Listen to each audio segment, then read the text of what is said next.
par Satan Lucifer. L'évangile transformé, la vérité ne plus prêcher. Séduit par la chair et le monde, Ils sont piégés par Satan Lucifer. Mon Dieu envoie-moi. Je suis prêt, envoie-moi. Dans l'armée de Jésus-Christ, me voici, envoie-moi. Mon Dieu envoie-moi. Je suis prêt, envoie-moi. Dans l'armée de Jésus-Christ, me voici, envoie-moi.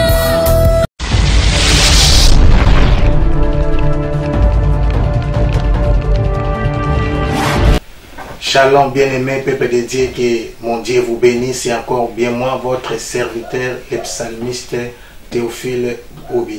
Nous sommes encore là pour notre série d'émissions sur les débits de la fin. Aujourd'hui, après une longue période d'absence à cause des charges, des déplacements, des voyages, nous continuons notre série les débits de la fin à débutant une nouvelle série d'émissions. Là, je parle d'un sous-thème. Le grand thème, c'est les débits de la fin. Mais nous avons notre grand sous-thème qui est la grande moisson finale, qui a aussi plusieurs séries. Amen. Alors, notre saison, c'est une nouvelle saison de la du début de la fin, de la grande émission, les débuts de la fin.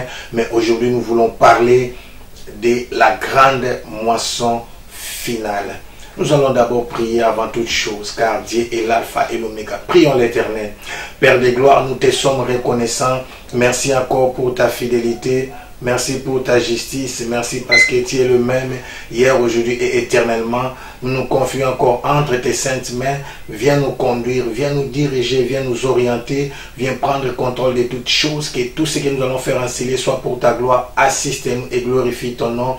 Que l'Esprit de Dieu parle. Que le Saint-Esprit soit manifeste dans le nom puissant et glorieux de notre Seigneur Jésus-Christ. Nous avons ainsi prié. Amen. Shalom.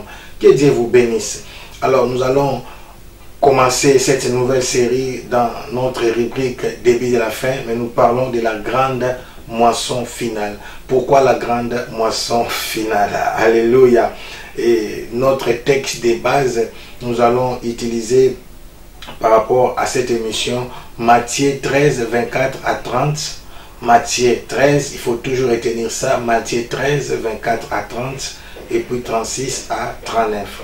Et il y a aussi un texte qui est extraordinaire, que j'aime beaucoup, qui sera toujours associé à notre texte de base, c'est Apocalypse 14, 6 à 7. Alléluia.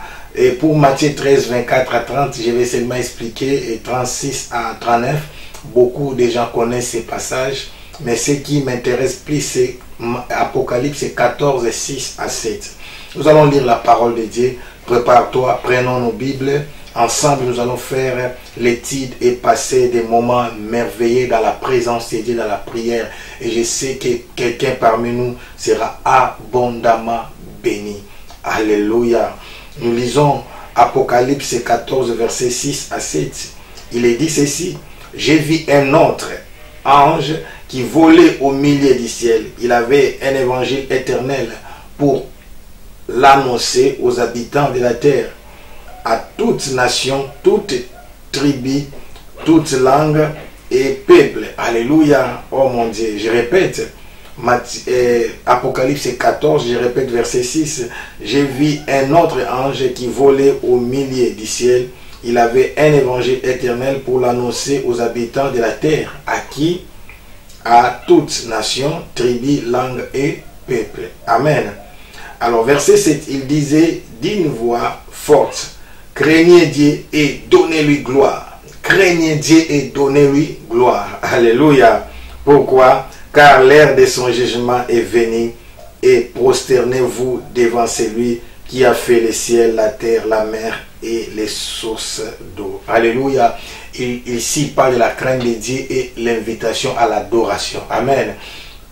Donc, c'est un message puissant. J'ai dit c'est un message puissant, mais nous voulons comprendre que c'est ce message qui doit être prêché à ce temps de la fin.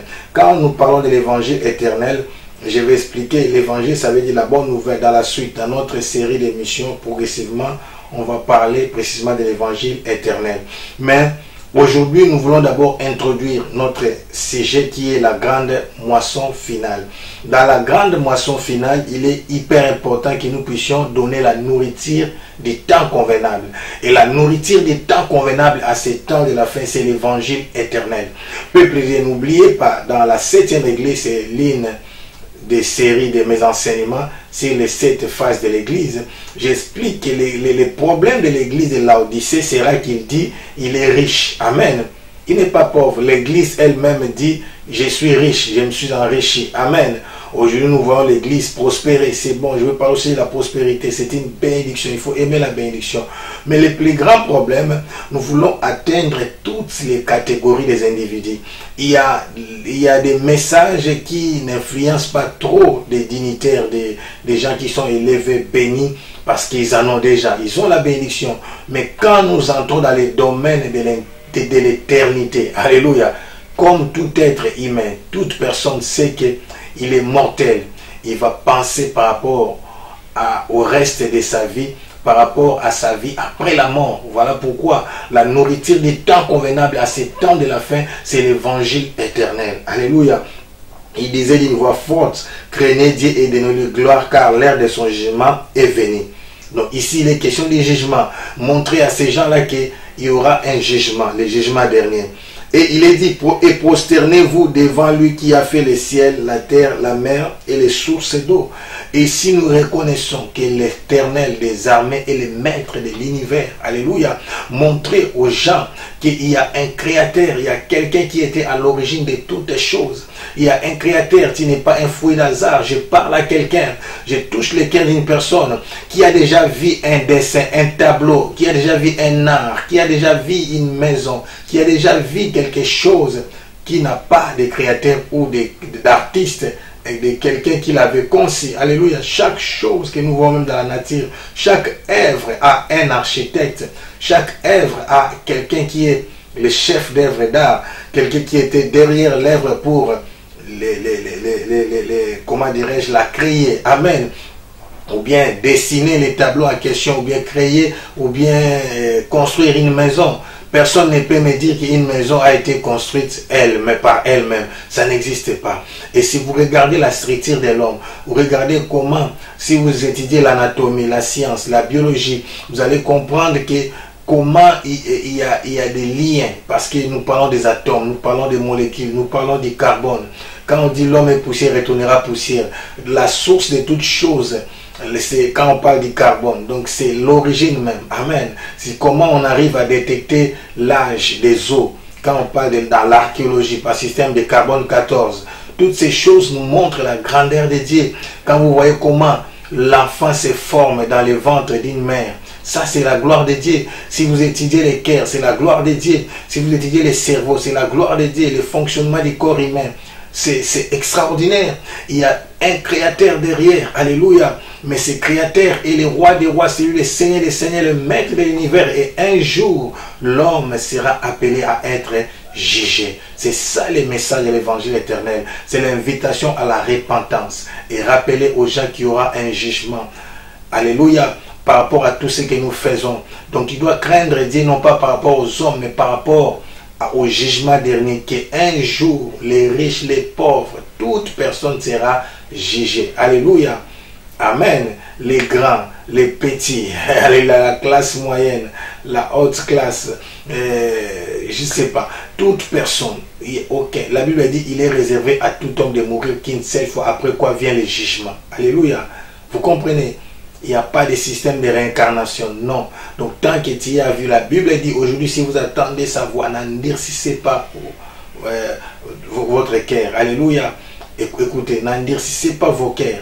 Donc cela veut tout simplement dire qu'il y aura la fin du temps.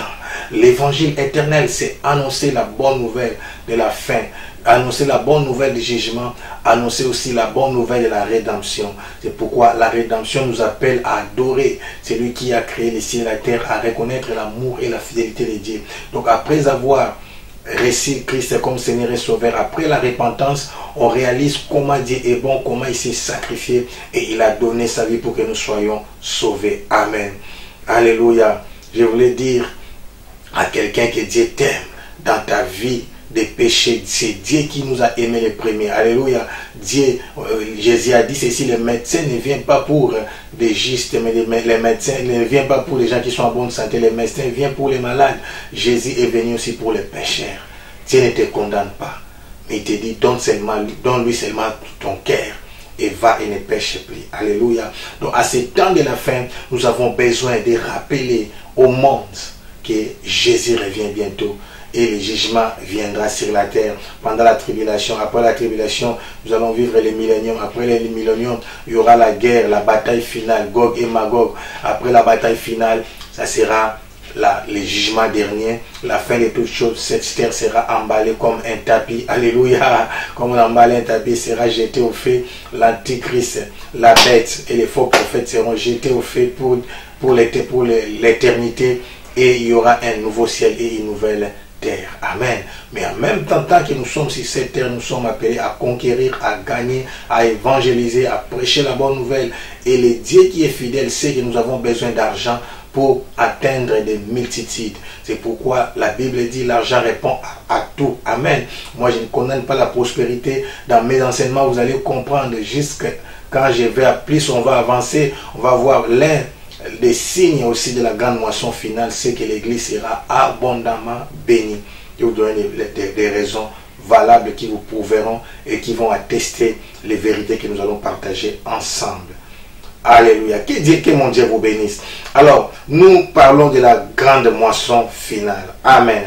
Alors, dans Matthieu 13, 24 à 30, 36 à 39, il est question de l'histoire des livrets. Amen. Et des blés. Ici, il est question du semeur qui est représenté par Jésus-Christ lui-même, le Fils de l'homme. Le blé qui est le Fils du royaume et livré représente les malins. Je répète, le semeur, ça veut dire le Fils de l'homme. Jésus-Christ qui a sémé le blé, c'est le Fils du royaume qui a sémé le blé. Amen. Et pendant la nuit, les voleurs, les malins est venu s'aimer et livrer. Alléluia. La moisson, c'est la fin du monde. Quand on parle de la moisson, alléluia, la grande moisson, c'est la fin du monde. Les moissonneurs, ce sont les anges. Amen. Ici, nous avons vu qui a annoncé. J'ai vu un ange, Apocalypse 14, verset 6. J'ai vu un autre ange qui volait au milieu du ciel. Et il avait un évangile éternel pour l'annoncer aux habitants de la terre et à toute nation, tribu, langue et peuple. Alléluia, c'est un ange. Ange, angelos, ça veut dire envoyé, messager. Alléluia. Et les anges, c'est le ministère qui va accompagner les hommes de Dieu à ces temps de la fin. Quand nous parlons des ministères des anges, les anges sont à notre service. Alors, qu'est-ce que les anges jouent comme rôle? Amen. Ils jouent rôle comme on l'appelle les moissonneurs. Dans la réalité comme ça, c'est les moissonneurs qui moissonnent, qui coupent les herbes. Et n'oubliez pas, qui récoltent aussi les blés. N'oubliez pas, le maître de la moisson avait dit ceci, il faut les laisser croître ensemble. Et jusqu'au moment de la moisson, c'est à ce moment-là que vous allez mettre livré à part et les blés à part. Alléluia. Mais nous voulons vous donner la révélation aujourd'hui sur livré. En quelques minutes. Amen. Retiens bien, la moisson, c'est la fin du monde. Amen. Les moissonneurs, ce sont les anges. Les semeurs, c'est Jésus-Christ lui-même qui a sémé sa parole. Les blés, ce sont les fils du royaume. Livré, c'est les fils du malin. Écoutez-moi très très bien. Très très bien. J'avais pas bien à expliquer par rapport à ce que les anges font. Alléluia. Notre charge, notre responsabilité, c'est de prêcher l'évangile. Le mystère, car par la Bible dit, la parole de Dieu est une sémence incorruptible. Nous sommes là pour annoncer. Le mystère de la repentance, c'est entre les mains de Dieu. C'est au moment où je te prêche là, les anges sont en mouvement. Alléluia. Ce sont des envoyés. Mais les anges sont envoyés pourquoi? Ils sont envoyés avec des paroles. C'est-à-dire, nous, étant que des ministres, nous devons proclamer, nous devons prêcher, annoncer la bonne nouvelle. Prêcher, Jésus revient bientôt. Et c'est derrière cette parole. La Bible dit, il envoie sa parole et sa parole les guérit. C'est-à-dire, derrière mes paroles, il y a les anges qui sont en service. Il y a des anges qui sont en mission. Il y a des anges qui touchent les cœurs. Il y a des anges qui touchent des vies. Mais nous devons annoncer. C'est important. Nous devons annoncer. Sans l'annonce, sans la proclamation de la bonne nouvelle, les anges sont au chômage. Alléluia. C'est comme si on te dit, tu as les ministères de guérison. Les anges ne peuvent guérir que si toi tu déclares, quelqu'un sera guéri maintenant. Et ils sont derrière tes paroles. Amen. Ils sont derrière mes paroles. Quand je parle à quelqu'un maintenant, reçois ta guérison, sois restauré, que ta vie soit influencée. Amen. Donc, les anges, quand on dit les anges sont les moissonneurs, toi, tu n'as qu'à annoncer, à déclarer, et leur ministère maintenant entre en action pour accomplir tes paroles. Amen. Ce sont des envoyés, des messagers. Nous sommes des rois sacrificateurs. Nous allons en parler. Mais aujourd'hui, j'aimerais insister sur un sous-point que beaucoup de gens ignorent à quelques minutes, sur livrer. Amen. Livrer. Retiens bien, moisson, c'est la fin du monde. Moissonneurs, ce sont les anges. Leur travail, les semeurs, c'est les fils de l'homme. Jésus-Christ est la parole. Nous prêchons la parole, la pire parole, la vérité, sans torturer la parole. Amen. Alléluia. Et les blés, ce sont des fils de l'homme. Et les fils du royaume, pardon. Livrés, ça représente les fils des malins. Bon, alors nous pouvons plus parler des livrés. Alléluia. Parce qu'il y a la confusion dans l'église. Aujourd'hui, quand on dit que l'église est profanée, l'église est vide, j'ai retrouvé le monde dans l'église, moi je vais vous donner la réponse. Tu n'as pas retrouvé le monde dans l'église, mais tu as retrouvé livré parmi les blés. C'est ça. On doit bien parler. C'est lui, je ne sais pas qui a commencé ce langage. Le monde est dans l'église. C'est pas possible. Ce sont les ivres. Moi, j'appelle les fils des malins, des intrigues qui ne sont pas des nôtres. Alléluia. Qui sont au milieu des enfants de Dieu. Livrer, c'est quoi? Livrer, on dit, c'est l'herbe vénéneuse. Pourquoi je parle de vénéneuse? Vénéneuse, c'est l'herbe qui a du venin. Amen. Vénéneuse, c'est le terme, c'est le mot qui est utilisé par rapport aux plantes. Amen. Et les animaux sont toxiques, mais les termes vénéneux se rapportent exclusivement aux plantes, tandis que les animaux sont venimeux. Donc, comme on dit, les animaux sont, comme on dit, un serpent venimeux. Mais maintenant, pour les plantes, pour les herbes, on dit une herbe vénéneuse. Alléluia. Donc, les termes vénéneuses est donné aux plantes et aux herbes. Donc, des herbes ou des plantes toxiques, comme l'histoire des conquêtes sauvages. Alléluia. Il y a la mort dans les peaux. Ok. Donc, l'herbe vénéneuse qui croît souvent en Orient, alléluia, au milieu des champs de blé, d'orge ou d'avoine. Donc, cette herbe avait une ressemblance terrible. Donc, c'est-il, c'était difficile, surtout au début. C'est comme quand nous sommes habitués aux tomates et aux piments. Quand vous plantez les piments et les tomates, ça croît, ça commence à, quand c'est tout jeune, tout petit, ça pousse de la même façon. Amen. Et même aussi quand vous plantez l'ivraie, ça se ressemble avec les blés d'orge ou bien avoine. Elle ressemble beaucoup à l'orge, surtout quand elle est jeune. Plus il grandit, il devient comme l'orge, tu peux quand même voir. Amen. Mais on dit, écoutez ce qui est grave, mets-le avec du pain, l'ivraie est dangereuse pour la santé. Elle gâte l'estomac. Amen. Et porte à la tête, elle enivre. Amen. Et c'est même de là qu'il lui vient son nom. Donc si on parle de l'ivraie, parce que ça, c'est pourquoi vous voyez des choses bizarres dans l'église, ce ne sont pas des nôtres. Oh, j'ai aimé un message que mon père Dadi Espérance Mbakad nous avait prêché. Ils n'étaient pas des nôtres. Amen. Il parlait de la fidélité. Vous allez voir d'autres personnes qui semblent se donner dans l'église, qui semblent avoir les ailes de travailler, mais à la fin, ils vont faire des choses ou bien trahir, détruire l'église. Te demande, est-ce que c'était vraiment notre frère, c'était vraiment notre sœur? Mais la réponse, c'est qu'ils n'étaient pas des nôtres. Ils étaient venus à l'église en mission. Ils étaient venus à l'église pour détruire. Ils étaient venus à l'église pour enivrer les gens, entêter les gens. Alléluia. Ça détruit quand quand ton estomac ne va pas bien, tout ce que tu manges, tu vomis. Alléluia. Tu comprends? Donc, quand vous prêchez à l'église le dimanche ou bien la semaine, et ils prennent encore leur téléphone, ils prêchent, ce sont des deuxièmes prédicateurs pour contredire les prédicateurs. C'est pour vous faire vomir tout ce que vous avez reçu comme bonne nouvelle. Alléluia. Oh mon Dieu. Selon quelques auteurs, l'ivraie ne serait qu'un blé dégénéré, susceptible même de redevenir froment si elle est semée en bonne terre. Bon, ça c'est aussi une autre catégorie de ce que des blés dégénérés. On dit qu'il y avait aussi des ivraies qui étaient des blés au départ, mais à cause de la mauvaise terre, ils sont devenus, donc c'était des blés au départ, mais qui sont devenus des ivraies. je suis pour, aussi pour leur thèse, tout simplement parce qu'il y a aussi des véritables enfants de Dieu, mais qui ont été dégénérés à cause de l'influence des ivrés. Donc c'est pourquoi il faut faire attention. La mauvaise compagnie corrompt toujours les bonnes mœurs. Alléluia. Corrompt toujours les bonnes mœurs. Donc nous sommes bel et bien au temps de la fin. Alléluia. Nous sommes bel et bien au temps de la fin. Il faut faire très attention par rapport à ce que nous faisons. Donc l'évangile éternel, c'est très important. Nous allons prendre les messages de Jean-Baptiste pour clôturer l'enseignement d'aujourd'hui, pour comprendre qu'est-ce qu'est l'évangile, qu'est-ce qu'il faut prêcher. Alléluia. C'est pourquoi il faut détecter la parole de Dieu. Il y a livré aujourd'hui au milieu de l'église. Ce n'est pas question qu'il y a le monde à l'église. Non, nous avons livré. Jésus a dit, laissez-les croître ensemble. Il ne faut pas critiquer l'église. L'église est bonne. L'église est l'épouse. L'église sera enlevée, glorieuse, sans tache ni ride. Alléluia. Alors, nous allons lire Matthieu 3. Matthieu 3. Écoutez ce que la Bible dit dans Matthieu 3 pour comprendre ce qu'est l'évangile. Amen.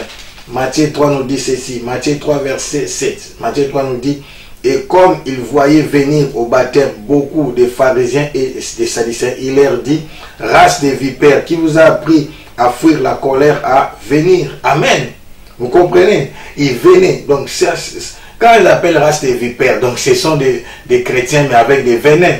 Ce sont des herbes vénéneuses. Amen. Donc, retenez ce que j'ai dit. Quand l'herbe a du venin ou bien est toxique, on appelle ça vénéneuse. Quand c'est un animal ou bien les animaux, on appelle ça des venimeux. Vous voyez ici, il y a la race des vipères. Quand on parle d'une race, c'est une génération. Là, c'est Jean-Baptiste qui l'a dit. Écoutez, Jésus va encore dire ça dans Matthieu 23, 33. Amen. À Matthieu 23, 33. Ils n'étaient pas des nôtres. Nous devons faire très attention.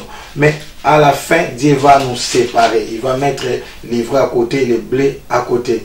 Il est dit, Matthieu 23, 33. Écoutez ce que la Bible dit. Serpent, race de vipères, comment fuirez-vous la condamnation de la gaine? Alléluia, du fait, du jugement dernier. Donc ces gens-là ont peur du message du jugement. C'est pourquoi ils n'aiment pas l'évangile éternel. Alléluia, amen. Donc je vais développer ces messages dans mes émissions, dans toutes les séries qui vont suivre ici la grande moisson finale. Aujourd'hui, nous avons parlé de la moisson et les moissonneurs. La moisson, c'est la fin du monde, c'est le monde, et les moissonneurs, ce sont les anges. Ce n'est pas ton travail de convertir une personne. Notre travail, c'est d'annoncer l'évangile sous l'onction. Alléluia. Et les anges feront leur travail. Alléluia. Les semeurs, c'est la parole lui-même, c'est Jésus-Christ, le Fils de l'homme. Les blés, ce sont les fils du royaume. Et je sais que les ivrés aussi sont là. Amen. Mais ne soyons pas découragés à cause des ivrés, car il n'y a pas de faux dollars s'il n'y avait pas de vrais dollars. Amen. Si on parle de livrés, c'est qu'il y a des blés. Mais les problèmes ne sont pas préoccupés. Je suis venu dire à quelqu'un, les signes des temps de la fin sont en train de se manifester. Et c'est réel, l'iniquité s'est accrue. Mais la bonne nouvelle aussi est celle-ci, livré aussi a atteint sa maturité. J'aime dire ça, c'était à l'introduction de mon émission, début de la fin, mais le blé aussi a atteint sa maturité. Alléluia. J'ai dit à quelqu'un, c'est vrai, livré aussi a atteint sa maturité, mais le blé aussi a atteint sa maturité. Le problème, le blé a été planté avant, livré a été planté après. Alléluia. Donc les enfants de Dieu seront toujours en avance. Leur saison, c'est pendant la tribulation. Mais ça, c'est notre saison. C'est la saison de l'église. C'est la dispensation du Saint-Esprit. C'est le temps de l'émergence d'une église glorieuse. Invitez beaucoup de personnes, car nous sommes appelés à proclamer. Là, quand la grande moisson, c'est la campagne. Proclamer, parler de Jésus au monde, et le monde sera transformé. Et l'œuvre de la transformation, c'est l'œuvre des anges. Ce sont eux qui sont les moissonneurs. Mais ils ne peuvent que travailler derrière nos paroles. Quelqu'un a été béni. Alléluia. Prions. Je ramène quelqu'un à Christ. Si tu as compris, tu veux ouvrir ton cœur. Prie après moi. Seigneur Jésus-Christ, je t'ouvre mon cœur. Je prends la décision de t'accepter comme Seigneur et Sauveur. Entre dans ma vie. Merci Jésus, car je suis devenu un enfant de Dieu. Nous allons commencer des prières des guerriers prochainement. À la prochaine, c'était bien moi, votre serviteur, Théophile Boubi. Que mon Dieu vous bénisse.